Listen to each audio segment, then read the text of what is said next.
There is a fifth dimension, beyond that which is known to man. It is a dimension as vast as space and as timeless as infinity. It is the middle ground between light and shadow, between science and superstition, and it lies between the pit of man's fears and the summit of his knowledge. I'm Donald Trump, and I approve this message. The politicians can pretend it's something else, but Donald Trump calls it radical Islamic terrorism. That's why he's calling for a temporary shutdown of Muslims entering the United States until we can figure out what's going on. He'll quickly cut the head off ISIS and take their oil. And he'll stop illegal immigration by building a wall on our southern border that Mexico will pay for. We will make America great again. We are back with a Fox News alert. Maryland Congressman and House Oversight Chairman Elijah Cummings has died.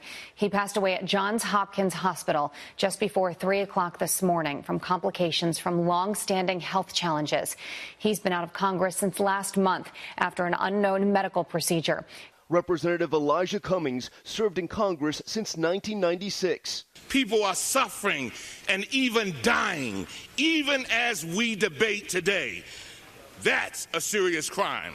Becoming a national figure, serving as the chairman of the House Oversight and Reform Committee, a key force in investigating the Trump administration. The one meeting I had with President Trump, I said to him, the greatest gift that you and I, Mr. President, can give to our children is making sure that we give them a democracy that is intact. Cummings and the president clashed repeatedly, including this summer when President Trump tweeted Baltimore was rat and rodent infested. Cummings defending his city and calling out language he called racist being used by national leaders. He also took on the White House when President Trump attacked 4 freshman women of color, tweeting they should go back to the countries he said they're from. When the president does these things, it brings up the same feelings that I had over 50-some years ago. And it's very, very painful. It's extremely divisive. And I just don't think that this is becoming of the President of the United States of America, the leader of the entire world. The powerful Democrat known for his thunderous voice and fearlessness. He was 68. And he had yet to return to work after undergoing a medical procedure in September that he said would only keep him away from the office for a week or so. Congressman Cummings will be mourned there in Baltimore and really all over the country. Radio, DJ, one nation, one station. Look, I'm here in Baltimore right now, in West Baltimore.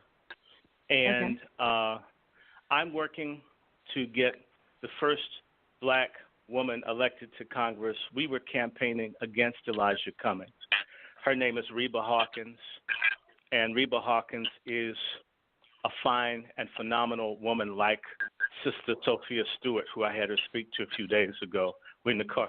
Now, Elijah Cummings, they're giving him, I guess in death, a lot more luster than what he would have. I'm not going to come at him. I'll let someone else do it, but I'll be very clear about this.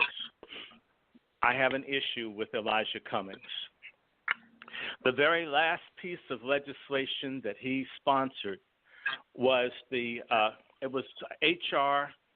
4011, and this was to make certain that people who lived in the opportunity zones, housing, would not be exposed to lead.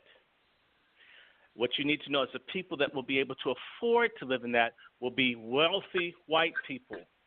All the while in Baltimore, a minimum of 5% of the children in the city are acutely poisoned by lead. Elijah Cummings knew it. Elijah Cummings knew that asthma is triggered by lead poisoning, by resuspended lead in the air.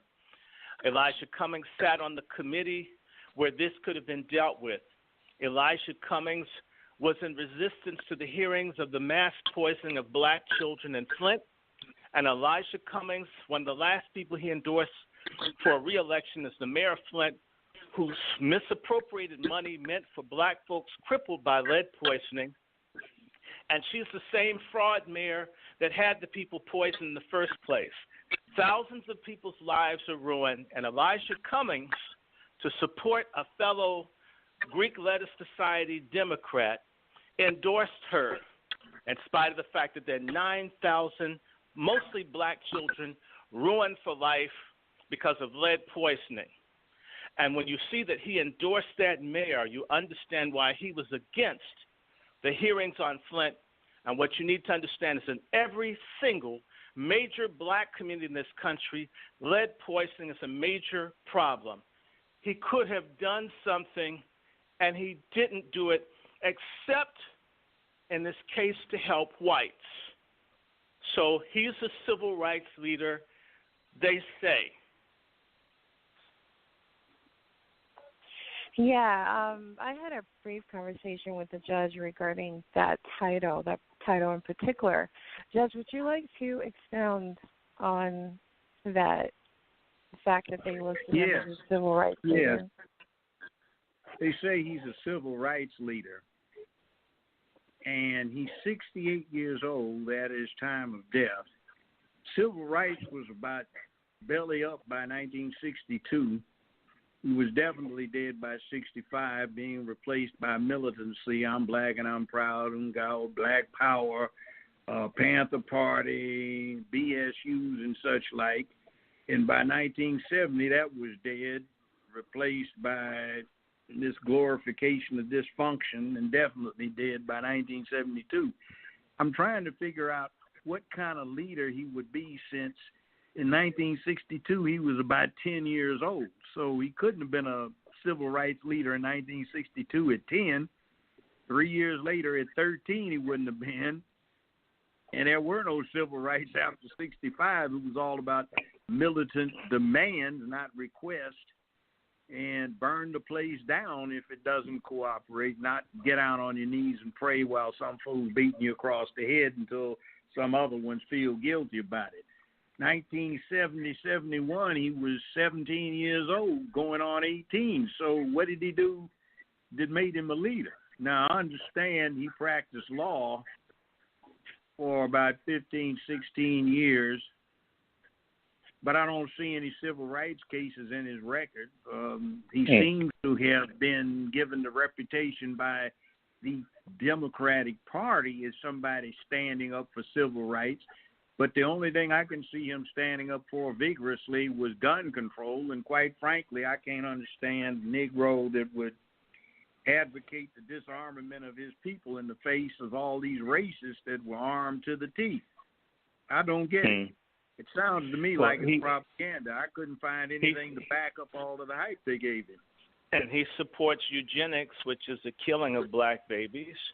And he also supports the radical sodomite industrial complex LGBTQ laws, which are devastating. I spent 9 hours yesterday with other people trying to convince people not to legalize pimping, prostitution, sex purchasing, brothel owning, and pimping in Washington.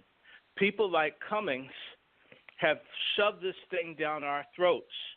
And now we've got a generation that's going to be cut down by the very dangerous diseases that have both mutated and been invented to harm us. I'm confused. I can also say in Baltimore, I don't see one thing with his name on it. You're in office 25 years. Show me a library or something that you got money from the federal government. That's what Washington is. I live there. It's a big pig trough, and you try to take as much out back to your district so people vote for you. That's except for the black Democrat sanctuary city politicians who help gays and illegal aliens and everybody but us, and they bring nothing back to our district. In fact, they're now cutting Section 8 welfare, AFDC. They're for cutting everything now to celebrate how tough they are. And yes, when we're terrorized by thugs and gangsters, some of them in the country illegally, they want to take our guns. And yet the same Democratic Party under Barack Obama refused to investigate the infiltration of law enforcement by Nazis and racial terrorists. And what's their answer? Take our guns. I don't want to say anything, but yeah, a whole lot of this LGBT stuff seems to be what he vigorously supports. I mean, I don't know him. Was he LGBT himself?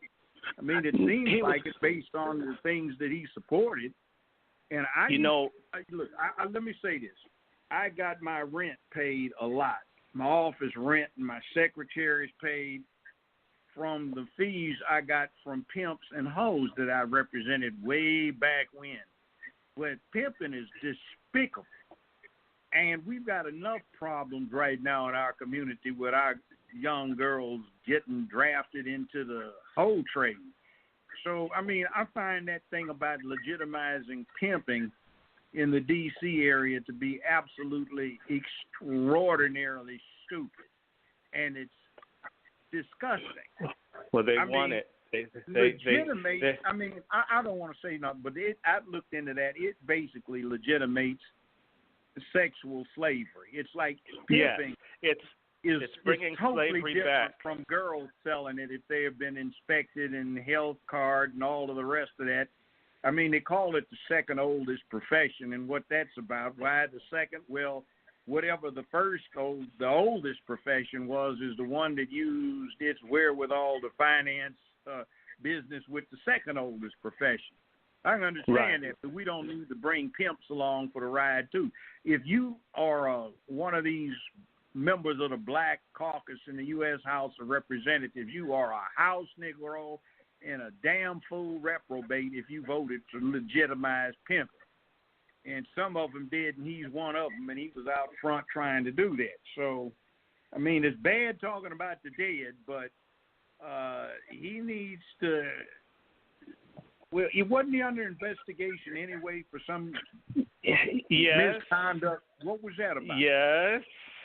Well, you know, the Johnson & Johnson and other corporations that came before the Oversight Committee for which he was chairman have kicked somewhere between $15 to $18 million to his wife's not-for-profit. Okay. Her name is Maya Rockemore Cummings. She's 20 years younger than him. She married him in 2008. And she's got a colorful career herself. She came to Washington in 1999, and within 4 or 5 years, she had about 5 or 6 high-profile jobs. I'm just trying to say to you, that's not the way you do it unless you're doing something special. How do you get on the staff of Congressman Charles Rangel as just a regular employee, and within just 18 months, you're the chief of staff? I know people who spend their whole careers in Washington and never get to be chief of staff, no matter how efficient. And Charles Rangel is one of the most powerful men in Congress. You mean you show up sight unseen, and you're now running the office? Really? Doesn't it sound a lot like nepotism? No, it sounds like Kamalaism. Oh, you mean Kama Sutra Harris, the fake negress? Yeah, or actually, let's call her Kamala, and it should be spelled with the C. Well, yeah. You know, please what make she sure you guys is. explain that to our listening audience. You know what I'm going to right now, Valerie. Have you ever heard the Nazis talk about the Aryan Superman, blonde-haired, blue-eyed from the far north that came before everybody and are the Germanic ancestors? Mm-hmm. Well, there really are Aryans, but they don't come from the far north. They're not blonde-haired, blue-eyed. They look just like Kamala Harris. They are paper bag brown with long, coarse, dark, wavy hair. And that's why she dyes her hair brown. You can see the roots are black. Yeah. So she can hide what her hair looks like. Yeah. Now, is that why we spell her name C-U-M, though? Is that what you're saying? I said C-U-M because the proper pronunciation is Kamala. Once she started running, when she was around black people to pass herself off, it was Kamala, like it's a black name, a ghetto name, to play us. But her mom says, no, it's Kamala. And since I thought you were alluding to the fact that she had slept her way to the top. That's I wanted did allude clarity. to that as well. Yes, that too. She pulled herself up by her G-string. Yes, she did. Yes, she did. Or her bra fastener, or was it the panty string for the G-string panty? Well, I will repeat what I heard from a friend of Willie Brown, that her knees absorbed all the dust of the City Hall in San Francisco. Well, you know, the LA I think Times we heard a ran similar number of story on our show prior to this. Yeah, but the LA Times ran a number of stories on her over the last 20, 25 years about her sleeping to the top. So it ought, if she gets the nomination for the Democratic Party, it ought to be real interesting to see what comes out when they bring up past issues of the newspaper. I know this. My ex-in-laws, one of them now deceased and the other one still alive, were from the San Francisco area. And they, along with their neighbors, detested and despised Harris when she was the DA for that district. I know that there are an enormous number of apparent, alleged, and obvious kickbacks going on between her and the housing industry. California has a unique thing about the state attorney general being able to veto prosecutions by local district attorneys' offices. And San Diego County, LA County, the county that embraces Sacramento, Ventura County, they were getting ready to indict a number of people concerned with several banks in terms of mortgage fraud that hurt a lot of innocent people, and she vetoed that. And yes, lo and behold, the individual that was the chairman was her fundraiser running for state attorney general, and then, well, not state attorney general, but running for U.S. senator out of California, and raised a hell of a lot of money from her, and the banks in question gave the maximum to her campaign efforts. So that looked questionable. And so going back to Baltimore, we've got the same type of personality who's the grieving widow. I'm certain that her hands will get a rest now. She doesn't have to crush up Viagra tablets for him, being the younger woman. But she has the same strange character, and they're going to try to put her in Elijah Cummings' seat. There are investigations pending against him and her. Yeah, well, you know, they like to do that, to get the wife in to take over from the hubby. Well, can I say something on the civil rights once more? Go the ahead. man who's been the president of the Maryland Senate since 1986 is a man by the name of Thomas V. Mike Miller. He is the great-grandson of Mary Surratt, who called for Abraham Lincoln to have his brains blown out for giving black people the right to vote. This is the man who made Elijah Cummings. This is the same man who wanted to move my cousin Freddie Gray's trial from Baltimore to the Eastern Shore, where there'd be practically no punishment at all for the men who murdered my cousin. Elijah Cummings, by the way, was a slave to Nancy Pelosi, whose policy is illegals and gays and nothing for black people. And he was one of her pit bulls. You got that and right. So, and she's the daughter of the segregationist narco trafficker buddy Thomas D'Alessandro Sr., and she's sister to Roosevelt D'Alessandro, who gang raped 2 baby girls with 14 other people in 1953. And her brother, Thomas D'Alessandro III, was the one in Baltimore that helped the Jewish mafia begin to cover the city in heroin to destroy us. So when you look at Baltimore right now, Nancy Pelosi's family's footprint lays on the corpse of the dead and dying hope of black people, and her best friend, Nigger Jim, if we could make her Mark Twain, was Elijah Cummings.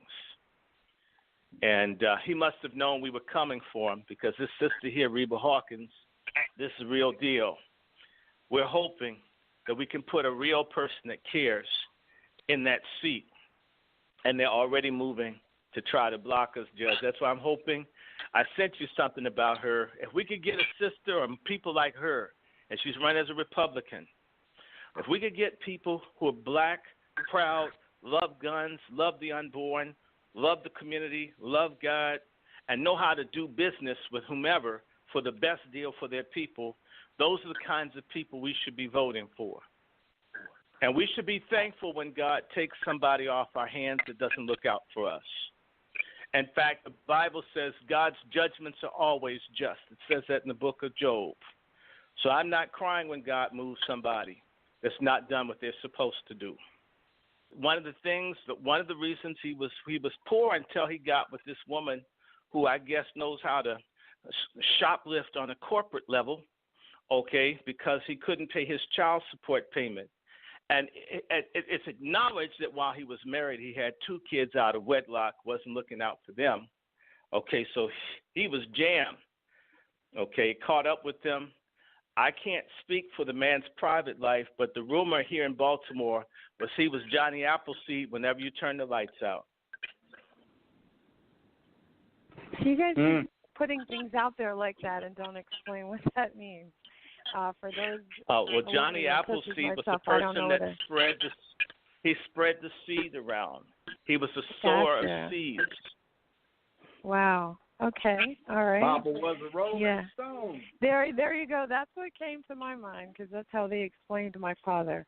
For those of you who are just tuning in, we are talking about Representative Elijah Cummings. His funeral is actually October 20th, the late. Yes, the late. October 25th, and I just pulled something up to bring you guys up to speed.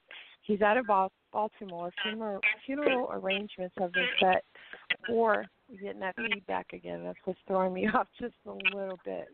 But yeah, he's out of Baltimore. Funeral arrangements have been set for the 12-term Maryland U.S. Rep who died early Thursday morning at Johns Hopkins Hospice Facility. He was 68 years old. He spent months in a hospital last year, first for heart and then for an infection in his knee. And what the family is asking in lieu of flowers, they're asking that you make donations to the Elijah Cummings Youth Program. He called that one of his greatest accomplishments. I don't know that there are a lot of students who are speaking out, and so yeah, if you go to WBAL TV, that's I guess West Baltimore. I'm not sure. I'm not from the area, but it's Baltimore TV 11. Go to that website. You'll find out more information there. But it says, they put quite a few people through college. And so they speak on that. But they said that, he'll be laid to rest next week. Funeral services again October 25th at the New Psalmist Baptist Church in Baltimore. And viewing will begin at 8 a.m. following the service at 10 a.m. And they describe him as Can I tell you something?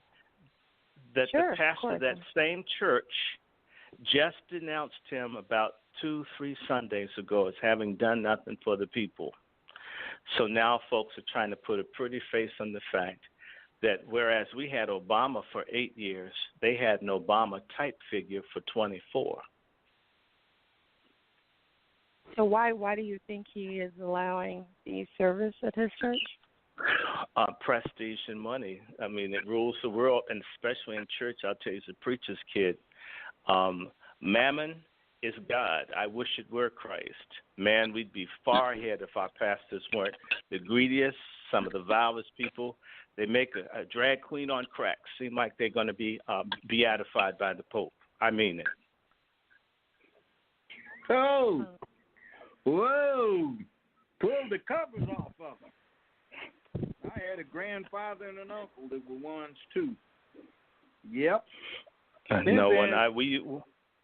I had to beg preachers to come and speak out against them legalizing prostitution. I begged everybody. I got just a few. Most of them wouldn't even. Maybe they want to knock up the little kids and ladies too.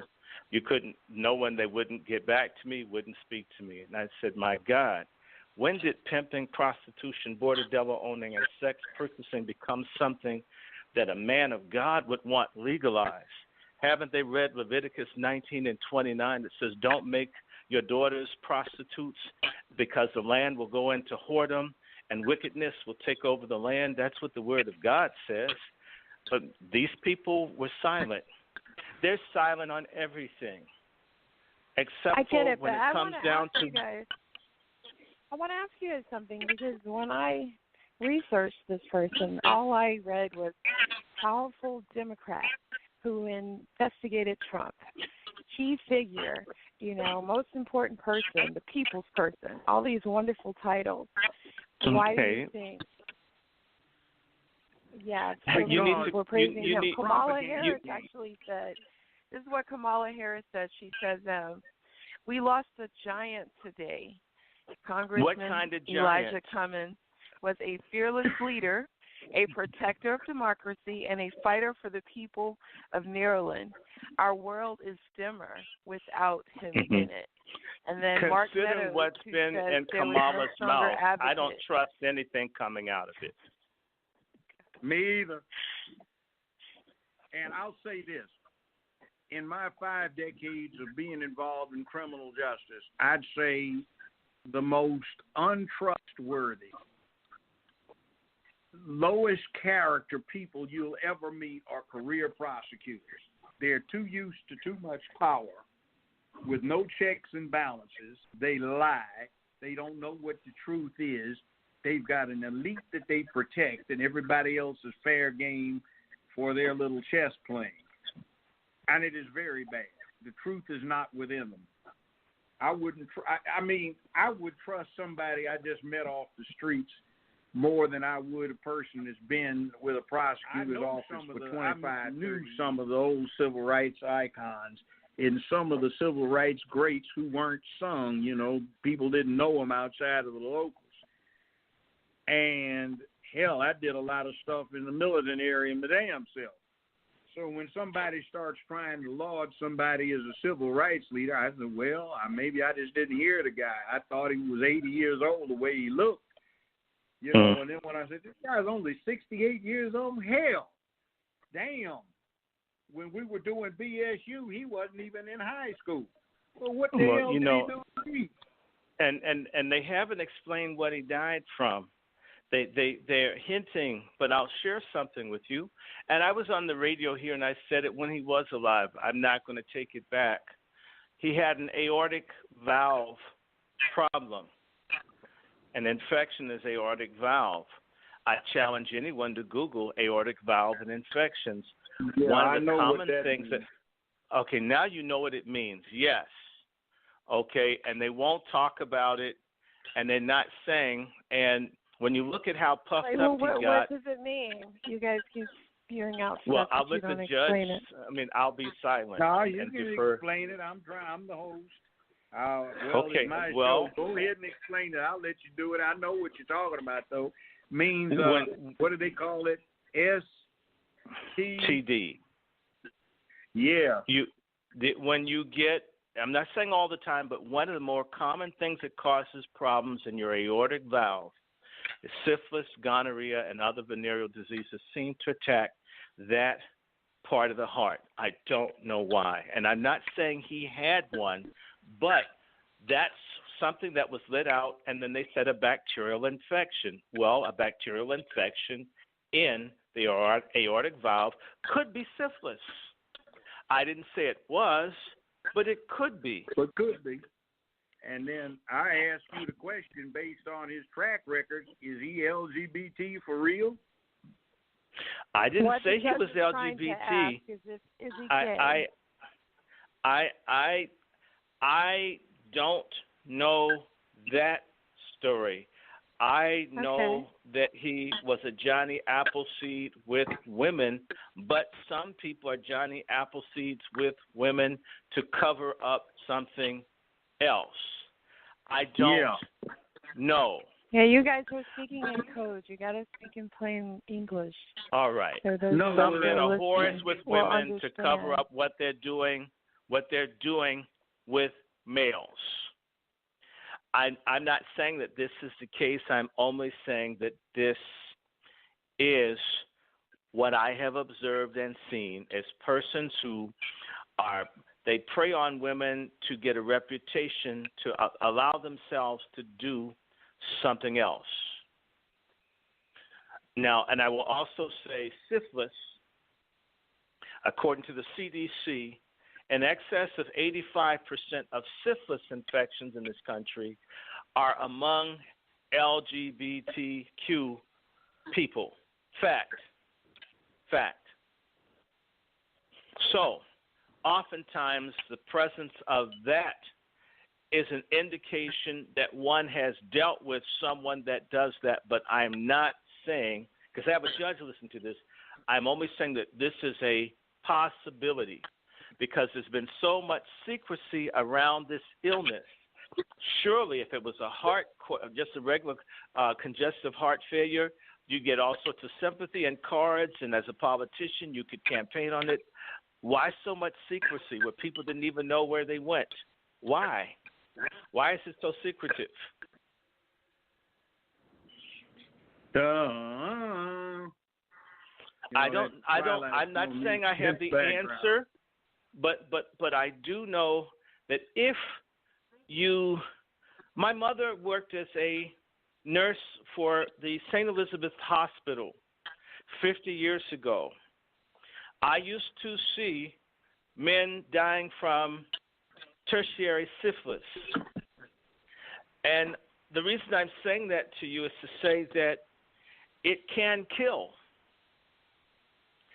And it does various things to people. One thing that it does is attack the heart. I'm not saying that this is a situation for him, but the secrecy and all of this other stuff seems quite strange to me. And then the other thing, for all the people that said he was a man of the people, he lived in a gated community, far in the white area, away from the very black. He didn't live in that house that got robbed. He doesn't live there. And that millions of dollars collected by his wife for charity, they can't prove that even $1 out of $16 to $18 million, not even $1 dispensed to a squeegee kid washing windows. By the way, where there's smoke, there's fire. How did you get so much money on $178,000 a year salary? Where there's smoke, there's fire, Judge. And how do you get all that money when you just 11 years ago you couldn't make child support payments? Yeah, I noticed. So how do you get to be a multi-millionaire on the public payroll?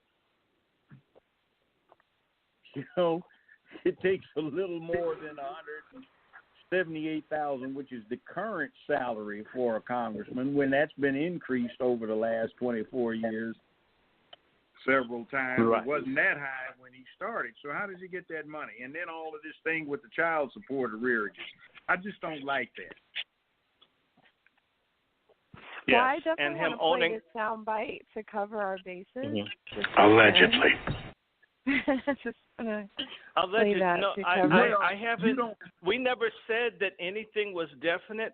We only spoke to medical facts that anyone can Google. Please treat me like the biggest unfair person. And then look, I challenge people to research.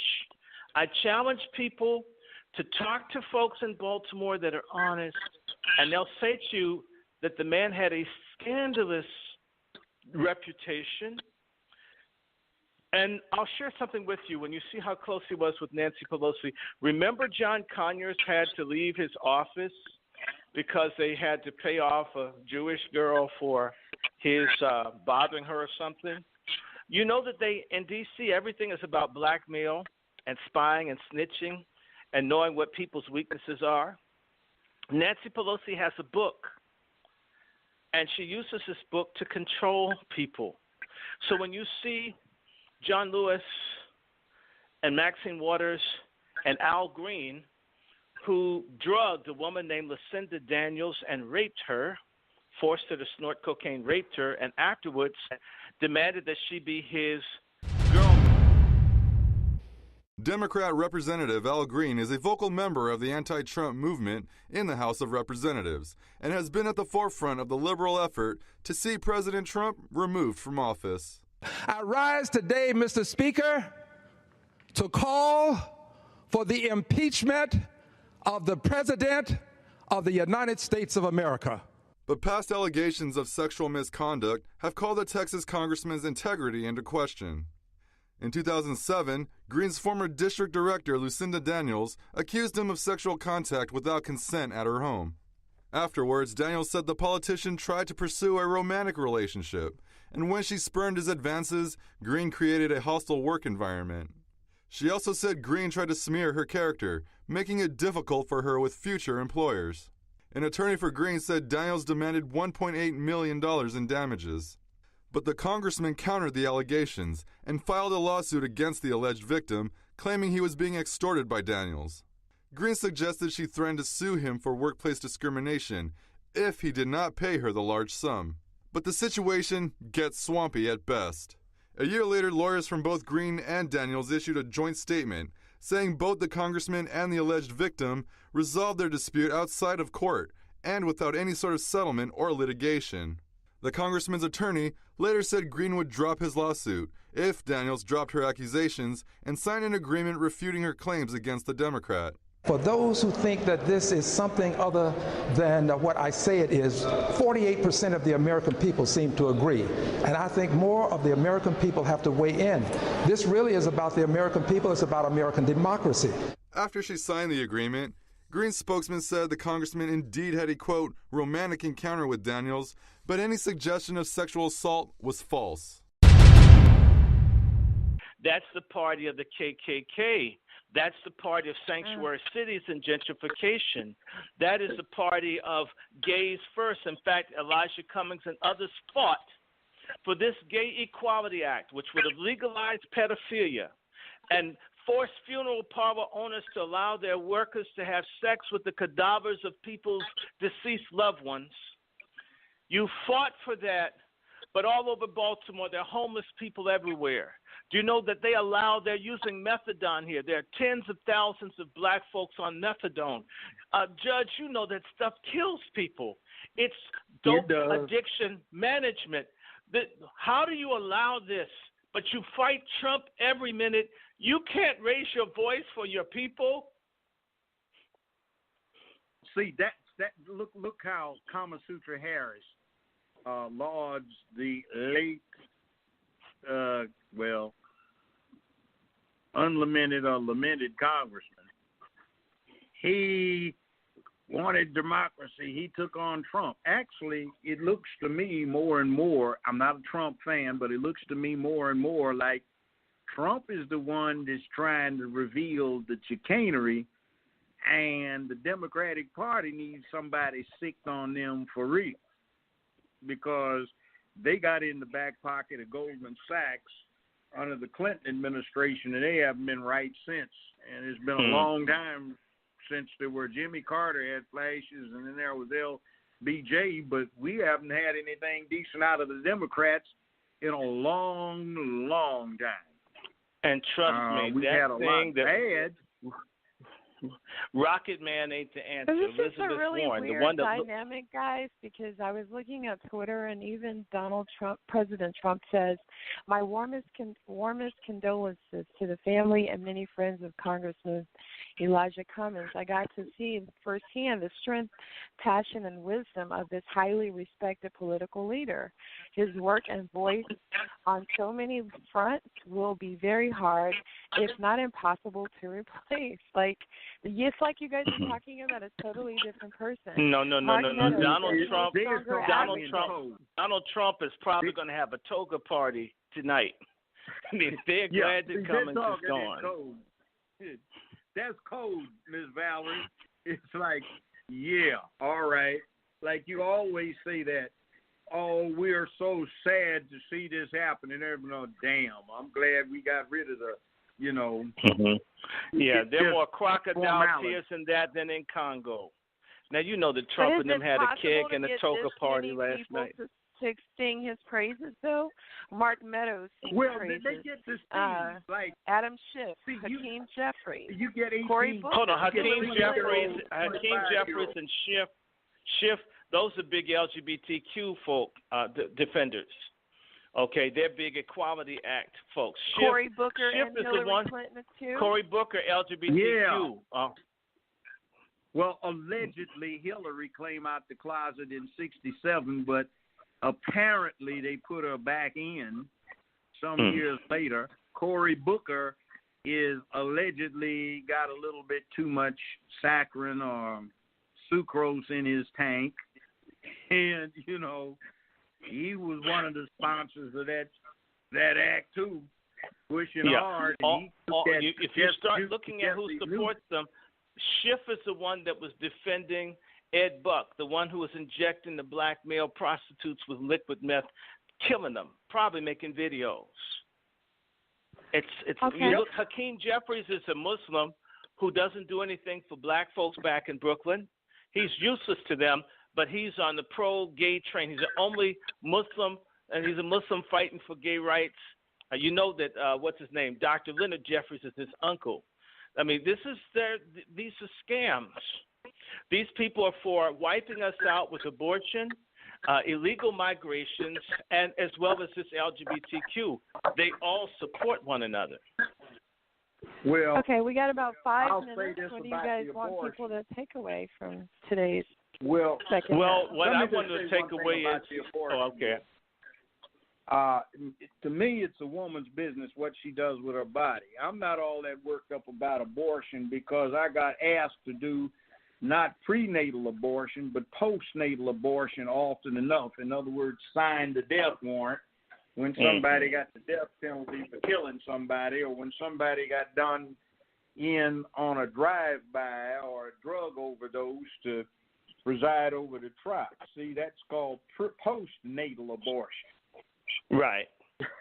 Put him in the chair or do him in with a drive-by or OD or selling the drugs. I call it not morning after abortifacient, but the afterbirth abortifacient. You get him 15 through 25 years later. I'm 23, won't see 24 type stuff. That's what that is. And by the way, we want to talk about this sometime soon. All of this fear over the opiates, and remember what they used to say for crack and coke, give them stiffer sentences and they can get over it. They'll stop doing these drugs if we just gave them longer and harsher sentences. Well, damn it, you said it. Give them some longer, harder sentences for opiate use. Why in the hell? And by the way, we can't get reparations, but they're talking about a $50 billion reparations plan for opiate junkies. And in this country's got the nerve. Anybody ever heard of the Boxer Rebellion in China, 1906? Yes, sir. Those were the Kung Fu societies. Ms. Valerie, you know what they were rebelling against? Is the U.S. government, the British government were forcibly addicting Chinese and setting up opium dens, and the Boxers were the Kung Fu societies, and they were saying, no more of this. So what did we do? We sent in the Marines, the English and the Americans did, to enforce the Americans and the British opportunities to addict further Chinese, so they'd want to buy opium, and then we take the gold that they paid for opium and exchange it for tea. So as late as 1950, the U.S. was supporting Chiang Kai-shek in Formosa because he promised that the U.S. and the Brits could continue to supply opium to Chinese people in exchange for tea.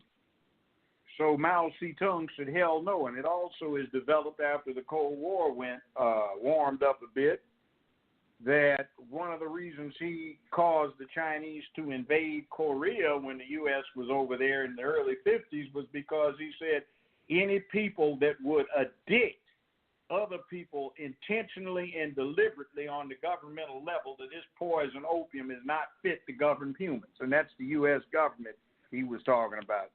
How did that happen? Back in the 19th century, the U.S. and Great Britain decided to collaborate to set up drug lords in what's now Afghanistan to produce opium. And they wouldn't let any drug lord get too big before they'd take him down and prop up a new one. That's why you can't have any stable government there to this day, almost 200 years later.